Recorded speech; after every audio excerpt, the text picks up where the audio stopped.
हरियाणा की हर अपडेट के लिए बेल आइकन दबाएं और सब्सक्राइब करें STV हरियाणा न्यूज। नमस्कार, स्वागत है आपका। मैं हूं नंदिनी मिश्रा आपके साथ और सीधा रुख करेंगे सुपरफास्ट 100 का। मुख्यमंत्री मनोहर लाल आज प्रेस कॉन्फ्रेंस करेंगे। प्रेस कॉन्फ्रेंस दोपहर 12 बजे हरियाणा निवास पर होगी। आपको बता दें कि सीएम मनोहर लाल 2 दिन के दिल्ली दौरे से लौटे हैं। सीएम मनोहर लाल मंगलवार को अपने 2 दिवसीय दिल्ली दौरे को पूरा कर चंडीगढ़ के लिए रवाना हुए। दिल्ली में इन 2 दिनों में उन्होंने 3 मंत्रियों से खास मुलाकात की।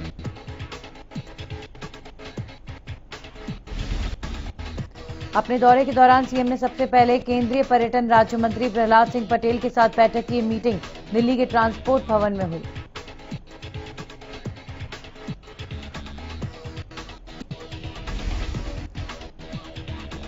इस बैठक में केंद्रीय पर्यटन मंत्रालय में पहुंचने पर केंद्रीय राज्य मंत्री प्रहलाद पटेल ने सीएम मनोहर लाल को स्मृति चिन्ह भेंट किया।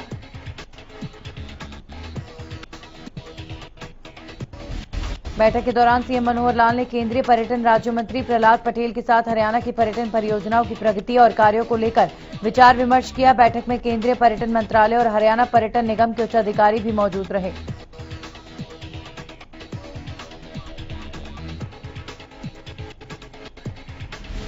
अपने दौरे के दौरान सीएम मनोहर लाल केंद्रीय मंत्री सदानंद गौड़ा से भी मिले, जहां उन्होंने कई अहम मसलों पर चर्चा की।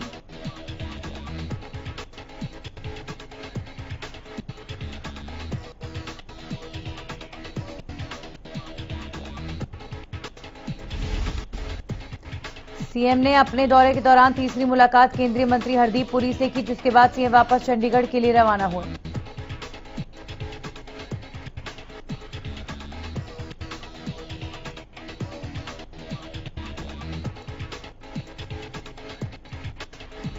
मंगलवार के कार्यक्रम के अनुसार उन्हें विशाल जूट की वापसी को लेकर विदेश मंत्री से मुलाकात करनी थी, लेकिन विदेश मंत्री के विदेश दौरे पर होने के चलते ये मुलाकात मुमकिन नहीं हो सकी। साथ ही केंद्रीय राज्य मंत्री भी चेन्नई दौरे पर थे, नहीं तो सीएम उनसे भी मुलाकात जरूर करते। हरियाणा के कृषि मंत्री जेपी दलाल ने केंद्रीय कृषि मंत्री नरेंद्र सिंह तोमर से मुलाकात की। इस दौरान उन्होंने किसान, SYL और नहरी पानी समेत कई दूसरे मुद्दों पर चर्चा की।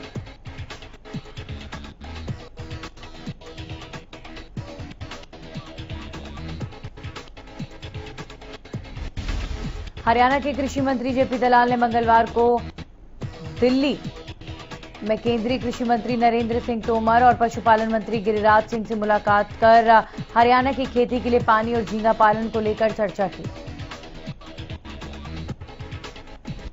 मीडिया से बातचीत में जेपी दलाल ने बताया कि केंद्रीय कृषि मंत्री से किसानों के मुद्दे पर चर्चा हुई। साथ ही उन्होंने SYL को लेकर गुजारिश की है कि सुप्रीम कोर्ट के आदेश को जल्द से जल्द लागू करवाया जाए, जिसके बाद केंद्रीय कृषि मंत्री ने हरियाणा के मुद्दों पर जल्द विचार करने का आश्वासन दिया।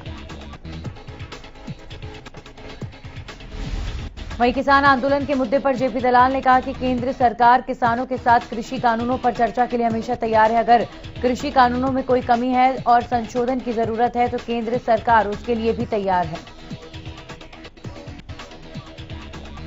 उन्होंने कहा कि इस पर चर्चा की जरूरत है, जिद की नहीं, क्योंकि जिद करने वाले किसान नहीं बल्कि किसानों का नाम पर राजनीति करने वाले लोग हैं। इन्हें किसानों से कुछ नहीं लेना, इनकी लड़ाई तो कुर्सी की लड़ाई है। शिक्षा मंत्री कंवरपाल गुर्जर ने हरियाणा न्यूज से बातचीत में बताया कि स्कूलों की छुट्टियों को 15 जुलाई तक के लिए बढ़ाया गया है। तो वहीं SLC विवाद पर कंवरपाल गुर्जर ने कहा कि राइट टू एजुकेशन के हिसाब से स्कूलों में दाखिले किए जा रहे हैं। 134A के तहत प्राइवेट स्कूलों में दाखिलों की बची हुई राशि जल्द ही जारी कर दी जाएगी। साथ ही जल्द बच्चों को टैब दिए जाएंगे। पेहोवा पहुंचे खेल एवं युवा मामलों के मंत्री संदीप सिंह ने अधिकारियों के साथ बैठक की और विकास कार्यों को तेज गति से पूरा करने के निर्देश दिए।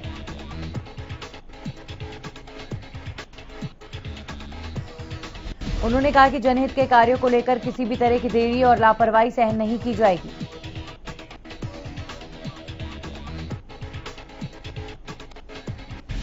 संदीप सिंह ने जन स्वास्थ्य विभाग के अधिकारियों को निर्देश दिए कि पानी की किल्लत को देखते हुए टैंकर और पानी सप्लाई की वैकल्पिक व्यवस्था दुरुस्त रखें, ताकि आपात स्थिति में लोगों तक पानी पहुंचाया जा सके। साथ ही PWD के अधिकारियों ने नई सड़कों को लेकर जानकारी ली। संदीप सिंह ने बताया कि खेल के क्षेत्र में भी कई बदलाव किए जा रहे हैं।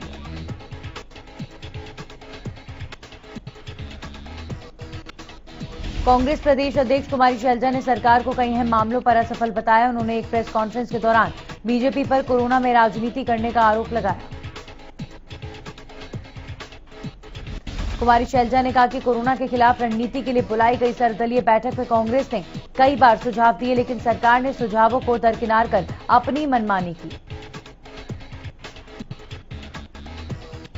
महंगाई के मुद्दे पर सरकार का घेराव करते हुए शैलजा ने कहा कि सरकार तेल कंपनियों का फायदा पहुंचा रही है। उन्होंने कहा कि बढ़ती महंगाई को लेकर कांग्रेस ब्लॉक स्तर पर प्रदर्शन करेगी।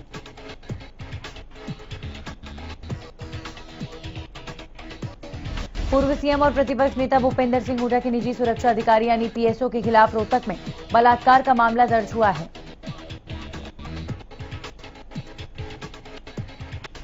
महिला ने पीएसओ जितेंद्र के खिलाफ बहला फुसलाकर रेप करने की शिकायत दी है, जिसके बाद पुलिस ने धारा 376 के तहत मामला दर्ज कर लिया है। आरोपी पीएसओ जितेंद्र हरियाणा पुलिस में सब इंस्पेक्टर के पद पर कार्यरत है। जब भूपेंद्र हुड्डा सीएम बने तब से अब तक पीएसओ तैनात है।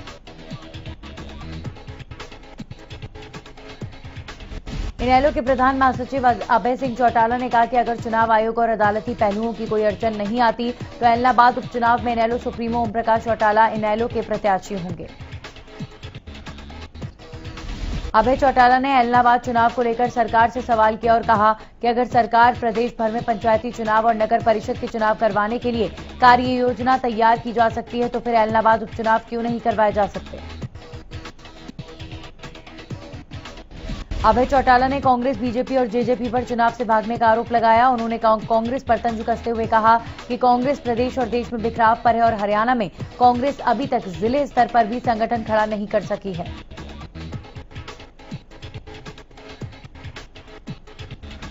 मंगलवार को इनेलो नेता अभय चौटाला फतेहाबाद के दौरे पर रहे, जहां उन्होंने आईएनएलडी कार्यकर्ताओं के साथ मुलाकात की। इस कार्यक्रम में सोशल डिस्टेंसिंग की जमकर धज्जियां उड़ाई गई। मीटिंग में किसी कार्यकर्ता के चेहरे पर मास्क नहीं दिखा। कार्यक्रम में कोरोना के नियमों का जरा भी ख्याल नहीं रखा गया। यहां तक कि भीड़भाड़ वाले हॉल में जरा सी भी 2 गज की दूरी नजर नहीं आई। प्रदेश में तेजी से कम हो रहा है कोरोना की दूसरी लहर का कहर। बीते 24 घंटे में कोरोना के 78 नए मामलों की पुष्टि, जबकि 16 कोरोना मरीजों को अपनी जान गंवानी पड़ी।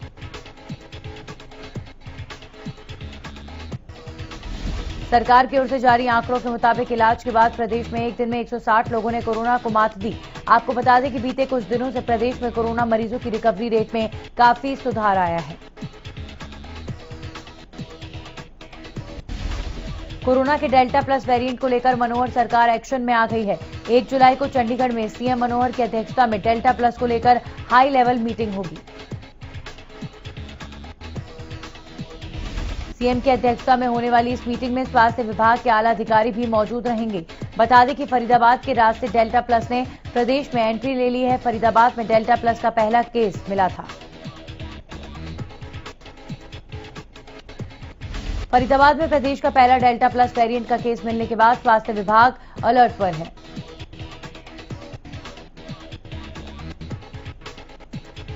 विभाग द्वारा पॉजिटिव पाए गए व्यक्ति के परिजनों और उस क्षेत्र के लगभग 4000 लोगों की टेस्टिंग और वैक्सीनेशन के लिए पिछले 2 दिनों से विशेष कैंप चलाया जा रहा है। वहीं पॉजिटिव पाए गए व्यक्ति के कांटेक्ट में आने वाले सभी लोगों की जांच की जा रही है। सिविल सर्जन के अनुसार डेल्टा प्लस वेरिएंट मरीज के परिजन टेस्टिंग के दौरान स्वस्थ पाए गए हैं।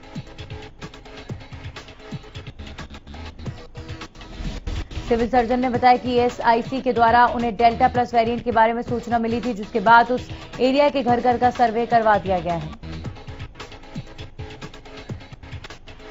फरीदाबाद में डेल्टा वेरिएंट का पहला केस सामने आने के बाद स्वास्थ्य विभाग ने इससे बचाव के लिए सावधानियां बरतनी शुरू कर दी हैं। सिरसा में स्वास्थ्य विभाग ने दावा किया है कि डेल्टा प्लस से बचाव के लिए तमाम इंतजाम कर दिए गए हैं। स्वास्थ्य विभाग के अधिकारियों ने डेल्टा प्लस से बचाव के लिए लोगों से ज्यादा सैंपलिंग करवाने की अपील की है। स्वास्थ्य विभाग के डिप्टी सीएमओ डॉक्टर बुधराम ने कहा कि सरकार ने वैक्सीन लगाने की सुविधा में सरलीकरण कर दिया है और बिना बुकिंग वाले लोग भी अब आसानी से वैक्सीन लगवा सकते हैं, जिससे डेल्टा प्लस वेरिएंट से लोगों को सुरक्षा मिल सके। देश के कई शहरों में डेल्टा प्लस वेरिएंट के लक्षण मिलने से एक बार फिर स्वास्थ्य विभाग अलर्ट हुआ। हालांकि इस वेरिएंट पर काबू पाने के लिए टीमें काम कर रही हैं। करनाल में भी इस डेल्टा प्लस वेरिएंट को लेकर तैयारियां पूरी कर ली गई हैं। यहां कल्पना चावला मेडिकल हॉस्पिटल में इस पर रिसर्च चल रहा है। कर्मचारियों का पीएफ जमा न करवाने वाले ठेकेदारों के खिलाफ कर्मचारी भविष्य निधि संगठन ने सख्त कदम उठाने शुरू कर दिए हैं। अब सभी मुख्य नियोक्ताओं के लिए अपने अधीन काम करने वाले ठेकेदारों का रजिस्ट्रेशन करवाना अनिवार्य किया गया है।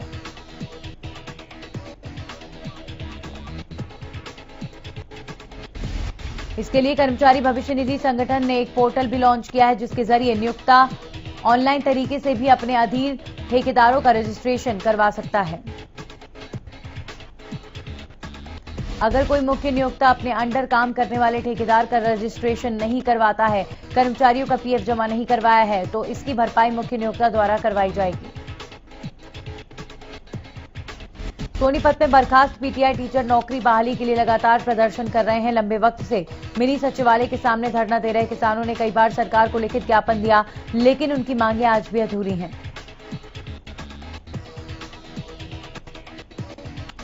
रोहतक के महर्षि दयानंद यूनिवर्सिटी के छात्रों ने प्रदर्शन कर यूनिवर्सिटी की लाइब्रेरी खोलने की मांग की है।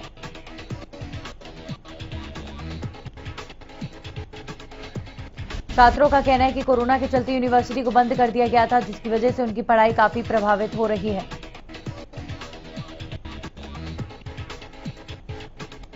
छात्रों के मुताबिक अभी हालांकि परीक्षाओं की घोषणा नहीं हुई, लेकिन अगर परीक्षा होती है तो छात्रों को किताबों की जरूरत पड़ेगी। छात्रों की मांग है कि लाइब्रेरी को खोला जाए ताकि छात्र लाइब्रेरी में बैठकर पढ़ाई कर सकें। इससे आर्थिक रूप से कमजोर छात्रों को काफी राहत मिलेगी। बर्खास्त पीटीआई टीचरों का कहना है कि सरकार ने उन्हें वापस लेने का वायदा किया था, लेकिन अब वो वादा पूरा नहीं हुआ, जिस वजह से वो धरना प्रदर्शन करने के लिए मजबूर हैं। गौरतलब है कि 1 जून 2020 को 1983 पीटीआई बर्खास्त कर दिए गए थे। इस दौरान 20 बर्खास्त पीटीआई का तो देहांत भी हो चुका है। रादौर में कई विभागों के काम को ऑनलाइन करना अब सिरदर्द बन चुका है। यहां खाद्य आपूर्ति एवं उपभोक्ता विभाग अपने उपभोक्ताओं को दी जाने वाली ऑनलाइन सुविधाओं को लेकर सजग नजर नहीं आ रहा। इस विभाग से संबंधित राशन कार्ड अपडेट करने की साइट पिछले 4 महीने से बंद पड़ी है। ऐसे में ना तो नया राशन कार्ड बन पा रहा है और ना ही अपडेट का कोई काम हो पा रहा है। बहादुरगढ़ के छोटूराम नगर में लोगों की बिजली की समस्या से जूझना पड़ रहा है। बिजली से परेशान लोगों ने बिजली दफ्तर पर पहुंचकर प्रदर्शन किया और एसडीओ को मांग पत्र भी सौंपा गया। लोगों ने अधिकारियों से छोटूराम नगर के लिए बिजली का अलग फीडर करने की मांग की थी, साथ ही ट्रांसफार्मर की कैपेसिटी बढ़ाने की भी मांग की। वहीं बिजली विभाग के एडीओ ने लोगों की दोनों मांगों को मंजूर कर लिया है।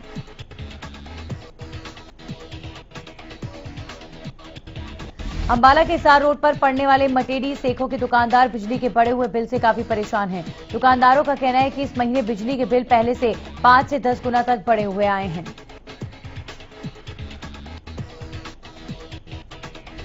दुकानदारों का आरोप है कि बिजली बिल को लेकर दुकानदार कई बार बिजली दफ्तरों के चक्कर लगा चुके हैं, लेकिन आज तक उनकी समस्या का समाधान नहीं हुआ। यमुनानगर के सेफ हाउस में लड़की की सुसाइड का मामला सामने आया। बताया जा रहा है कि प्रेमी जोड़ा 3 दिन पहले प्रोटेक्शन लेकर सेफ हाउस में आया था, जहां पर लड़की ने अपने दुपट्टे से पंखे पर फंदा लगाकर सुसाइड कर लिया। जिस वक्त लड़की ने सुसाइड किया उसका प्रेमी दूसरे कमरे में था। सेफ हाउस में जब काफी देर तक लड़की का कमरा बंद रहा, जिसके बाद स्टाफ ने कमरा खोला और लड़की पंखे पर फंदा लगाकर लटकी हुई मिली। सिरसा के सेक्टर 19 के हाउसिंग बोर्ड के फ्लैट्स में बदमाशों को पकड़ने गई सीआईए पुलिस को देखकर एक बदमाश ने खुद को गोली मार दी, जबकि एक ने छत से छलांग लगा दी और एक ने पुलिस के सामने आत्मसमर्पण कर दिया। बताया जा रहा है कि फतेहाबाद क्षेत्र में लूटपाट और हत्या की वारदात को अंजाम देने वाले 3 बदमाश सिरसा के सेक्टर 19 स्थित हाउसिंग बोर्ड कॉलोनी में आकर छुप गए थे।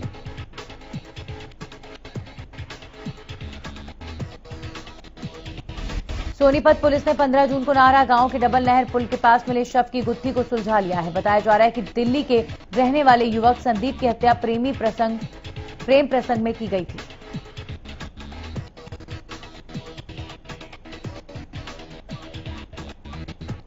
बताया जा रहा है कि मृतक की पत्नी ने ही किराएदार के साथ मिलकर उसकी हत्या करवाई थी। बहरहाल पुलिस ने पत्नी को गिरफ्तार कर लिया है।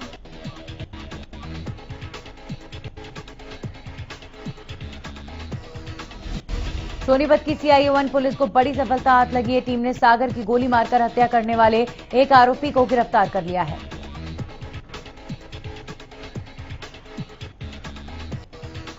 आरोपी की पहचान इंडियन कॉलोनी के रहने वाले दुष्यंत उर्फ दिशु के रूप में हुई है, जिसे अदालत में पेश कर 3 दिन की पुलिस रिमांड पर लिया गया है, ताकि इसके अन्य फरार साथियों की भी जानकारी जुटाई जा सके।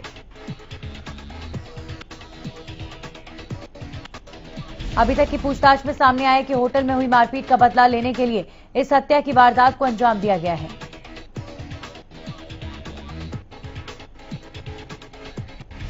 गौरतलब है कि दिशु ने अपने अन्य 3 साथियों के साथ मिलकर 19 जून को मयूर विहार के रहने वाले सागर की गोली मारकर बेरहमी से हत्या कर दी थी और वारदात को अंजाम देकर शव को ककरोई नहर के पास माइनर की पटरी पर डालकर फरार हो गए थे। फरीदाबाद के अचीवर सोसाइटी में एक शख्स की तीसरी मंजिल से गिरकर मौत हो गई। बताया जा रहा है कि समीर नाम का शख्स अपने परिवार के साथ फरीदाबाद के अचीवर सोसाइटी में 6ठे फ्लोर पर रहता था। लोगों का कहना है कि समीर जब सीढ़ियों से नीचे उतर रहे थे और कुत्ते से बचने के दौरान वो तीसरी मंजिल से गिर गए। इस दौरान उन्हें गंभीर चोटें आई।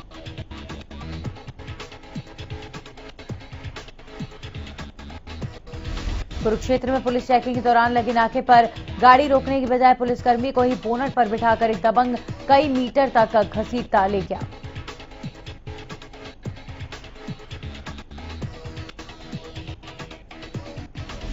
पुलिस ने नाके पर दूर से आ रही बोलेरो गाड़ी को रोकने के लिए हाथ दिया तो चालक ने गाड़ी रोकने की बजाय स्पीड और तेज कर दी।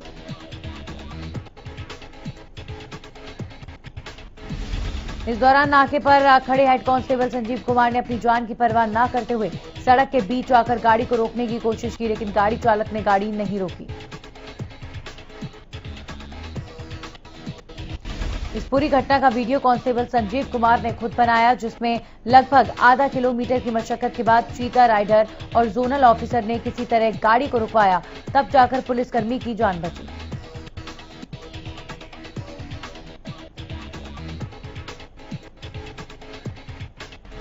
सिरसा शहर की जेजे कॉलोनी में सोमवार देर रात जमकर हंगामा हुआ। कॉलोनी में 2 गुट में किसी बात को लेकर आपस में लड़ाई हो गई।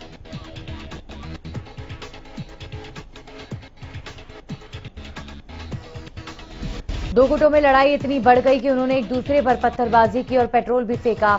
लोगों ने बताया कि पेट्रोल फेंकने से घरों में आग भी लगी।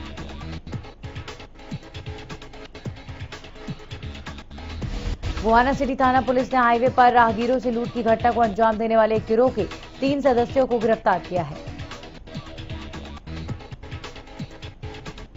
2 दिन पहले गोहाना मैम रोड पर पकड़े गए युवकों में 2 गोहाना और 1 पानीपत का रहने वाला है। पुलिस ने तीनों आरोपियों को अदालत में पेश कर 1 दिन की पुलिस रिमांड पर लिया है।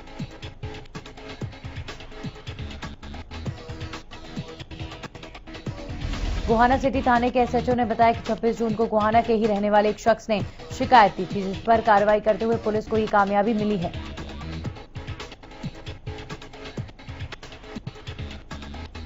फरीदाबाद में खाद्य एवं औषधि प्रशासन ने गैर कानूनी दवा गोदाम का पर्दाफाश किया। सेक्टर 10 स्थित पार्क हॉस्पिटल के पास अवैध रूप से भारी मात्रा में दवाएं जमा की गई थी, जिसके लिए टीम का गठन कर कार्रवाई की गई। इस मामले पर औषधि नियंत्रक अधिकारी करण गोदारा ने बताया कि सेक्टर 10 स्थित पार्क हॉस्पिटल के पास अवैध रूप से भारी मात्रा में दवाएं जमा की गई थी। गुप्त सूचना के आधार पर ये छापेमारी की गई। अभी जांच के लिए यहां से 6 दवाइयों के सैंपल लिए हैं और बाकी दवाइयां सील की गई हैं। अधिकारी ने बताया कि आगे जांच पड़ताल के बाद ये दवाइयां सील करके कोर्ट में पेश की जाएंगी। साथ ही गोदाम संचालक के खिलाफ भी कार्रवाई होगी।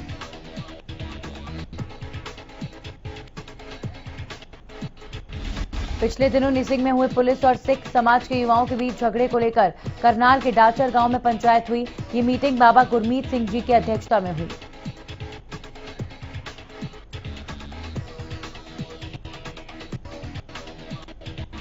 उन्होंने कहा कि जो निसिंग में हुआ है बहुत ही गलत हुआ, इसकी जितनी भी निंदा करें वो कम है। पंचायत में कहा गया कि प्रशासन ने 2 दिन का टाइम दिया है, उसी के अंदर इस पूरे मामले को हल किया जाए।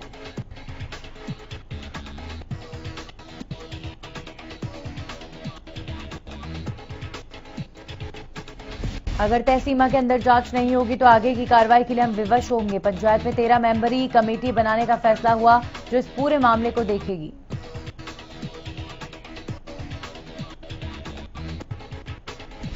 नांगल चौधरी में जिला उपभोक्ता विवाद निवारण आयोग ने बिजली निगम के प्रबंध निदेशक, कार्यकारी अभियंता और एक एसडीओ को 1-1 साल की कैद और 10-10 हजार रुपए जुर्माना की सजा सुनाई। दोनों अधिकारियों को आयोग के आदेशों की पालना नहीं करने पर यह सजा सुनाई गई है।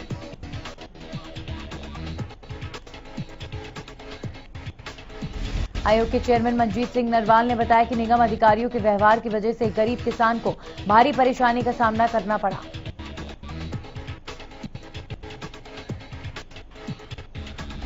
फतेहाबाद में सीआईए पुलिस ने 3 युवकों को गिरफ्तार किया। बताया जा रहा है कि इनके कब्जे से 4 देसी कट्टे और 8 जिंदा कारतूस बरामद हुए हैं।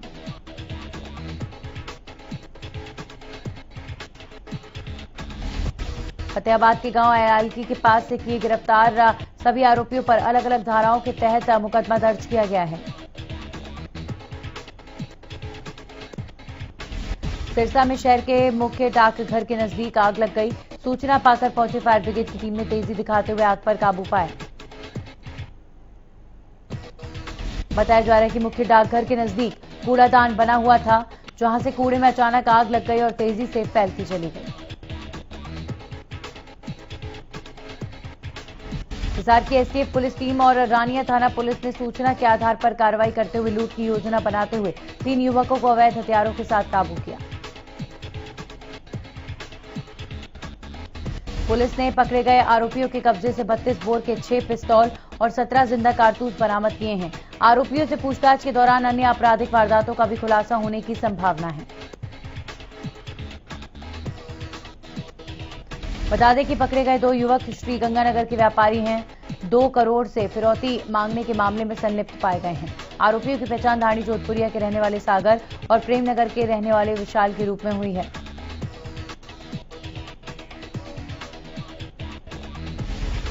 गुरुग्राम डीटीपी विभाग ने अवैध तौर पर बनाई जा रही फार्म हाउस कॉलोनी को जमींदोज करने की कार्रवाई तेज कर दी। साथ ही भूमाफियाओं के खिलाफ शिकायत दर्ज करने की भी तैयारी की जा रही है।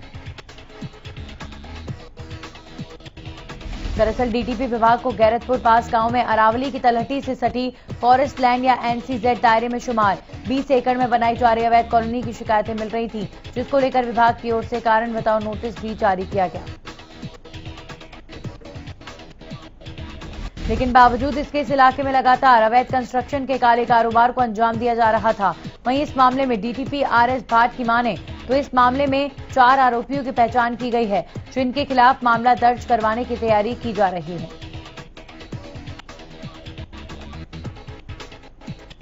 गोहाना उपमंडल के गांव सिरसाड़ में लाइसेंसी रिवॉल्वर साफ करते समय गोली चलने का मामला सामने आया, जिसमें एक की मौत जबकि एक महिला घायल हो गई।